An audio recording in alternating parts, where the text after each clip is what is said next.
Halo, selamat datang. Hari ini, yuk kita bahas sesuatu yang penting banget, yaitu kanker ginjal. Kita akan lihat bareng-bareng dari kenaikannya yang, wah, lumayan bikin kaget, sampai gimana sih cara kita bisa jaga diri dari ancaman yang seringnya nggak kelihatan ini. Oke, kita mulai langsung ya, dengan angka yang, wow. Coba lihat, 142,74%. Ini bukan angka kecil yo. Ini adalah kenaikan kasus kanker ginjal di seluruh dunia cuma dalam 3 dekade. Gila kan? Ini langsung bikin kita mikir, ini ada apa ya? Nah, buat ngejawab pertanyaan tadi, kita bakal bedah topik ini jadi 5 bagian. Pertama, kita lihat kenapa ini disebut ancaman tersembunyi. Terus, kita bahas penyebabnya, dari genetika sampai gaya hidup. Habis itu, kita lihat soal deteksi dan pengobatan medisnya, lanjut ke pencegahan dengan pendekatan holistik, dan terakhir, gimana cara kita menjaga kesehatan ginjal kita secara keseluruhan. Oke, kita langsung masuk ke bagian pertama ya. Kenapa sih kanker ginjal ini sering disebut ancaman yang diam-diam? Nah, ini dia nih masalah utamanya. Kanker ginjal itu licik. Soalnya di awal-awal dia itu diam-diam aja, nggak ngasih tanda apa-apa. Nggak ada gejala sama sekali. Makanya susah banget buat dideteksi sejak dini. Gejala-gejala ini seperti darah di urin, nyeri punggung yang nggak hilang-hilang, atau bahkan benjolan, ini biasanya baru muncul pas tumornya udah gede. Jadi ini sebenarnya kayak alarm dari tubuh kita. Makanya penting banget buat kita kenal dan waspada sama tanda-tanda ini. Ini cara tubuh kita ngasih tahu, hey, ada yang nggak beres nih. Oke, jadi pertanyaannya, apa sih biang keladinya? Nah, di bagian ini kita bakal lihat 2 tersangka utamanya.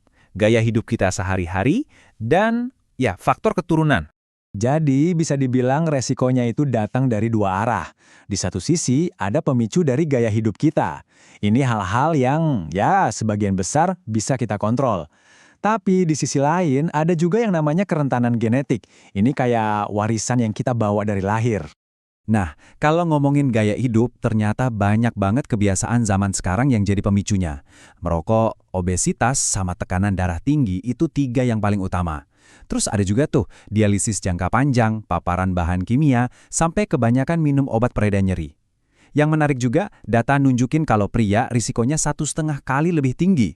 Kemungkinan besar sih ini ada hubungannya sama kebiasaan merokok dan paparan kimia di tempat kerja. Sekarang kita pindah ke sisi genetik. Para ilmuwan nemuin satu biang keladi utama, namanya gen VHL. Coba bayangin, gen ini kayak satpam di dalam tubuh kita. Tugasnya itu ngerem atau neken pertumbuhan tumor. Jadi, dia ini penjaga biar sel-sel nggak tumbuh seenaknya. Terus, apa yang terjadi kalau satpam ini bermasalah? Nah, begini prosesnya. Pertama, gen VHL-nya ini rusak atau mutasi. Akibatnya, ada protein yang namanya HIF-alpha jadi numpuk, padahal harusnya dihancurin. Nah, tumpukan protein inilah yang ngasih sinyal gaspol buat sel-sel tumbuh nggak terkendali dan bikin pembuluh darah baru. Ujung-ujungnya, jadilah tumor. Jadi ini bener-bener kayak efek domino dari satu kesalahan kecil di gen.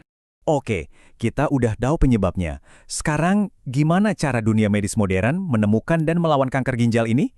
Yuk kita lihat. Karena gejalanya di awal-awal itu siluman alias nggak kelihatan, makanya kita harus jemput bola. Terutama buat orang-orang yang punya resiko tinggi, misalnya yang obesitas, hipertensi, atau perokok. Pemeriksaan rutin itu jadi kunci banget. Intinya kita cari masalahnya sebelum masalah itu jadi besar. Soal pengobatan, sekarang udah canggih banget. Pilihannya juga macam-macam, disesuaikan sama kondisi pasien. Ada yang namanya pengawasan aktif, jadi cuma dipantau aja kalau tumornya kecil banget. Ada juga nefrektomi parsial, di mana yang diangkat cuma tumornya aja, ginjalnya tetap utuh.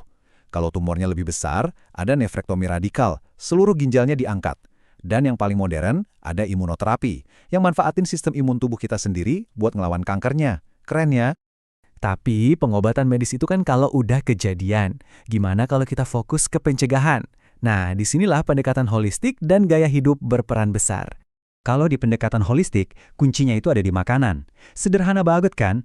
Apa yang kita makan itu bisa jadi alat utama buat balikin keseimbangan tubuh dan ngebantu kerja ginjal kita. Jadi, makanan itu bukan cuma buat kenyang, tapi juga buat ngerawat organ dari dalam. Salah satu diet yang paling dianjurkan itu namanya diet anti-inflamasi. Gampangnya gini, banyakin makan yang bagus, kurangin yang jelek. Yang bagus itu apa? Ikan berminyak kayak kembung, tahu, putih telur, sayuran hijau, buah beri. Nah, yang perlu dihindari itu ya makanan-makanan ultraproses, daging olahan, makanan yang asin banget, sama minuman-minuman manis kayak soda. Intinya kembali ke makanan yang alami. Jadi, ini kayak paket komplit. Selain ngatur pola makan, ada dua hal lagi yang efeknya luar biasa besar. Berhenti merokok dan rajin olahraga. Tiga hal ini, diet sehat, stop merokok, dan olahraga, bener-bener jadi benteng pertahanan paling kuat buat ginjal kita.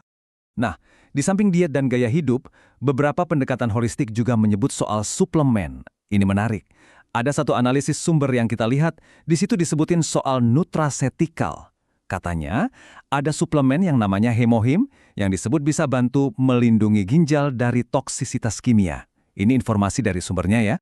Oke, sekarang kita sampai di bagian akhir. Yuk kita tarik benang merahnya dan lihat gimana strategi terbaik buat ngejaga kesehatan ginjal kita buat ke depannya. Nah, ini dia poin kuncinya. Strategi yang paling ampuh itu ternyata bukan milih-milih, tapi gabungan dari keduanya. Jadi kita sadar dan manfaatin pengobatan medis yang canggih, tapi di saat yang sama, kita juga punya komitmen tiap hari buat menjalanin pencegahan secara holistik. Ini kayak kerja tim antara teknologi medis dan tanggung jawab kita pribadi. Dan ini ninggalin kita dengan satu pertanyaan buat direnungkan. Dengan ancaman kanker ginjal yang makin nyata ini, gimana ya cara kita biar bisa seimbang? Seimbang antara memanfaatkan semua kemajuan medis yang luar biasa dengan hal-hal simpel tapi kuat yang bisa kita lakuin tiap hari buat pencegahan? Mungkin jawabannya ada di keseimbangan itu.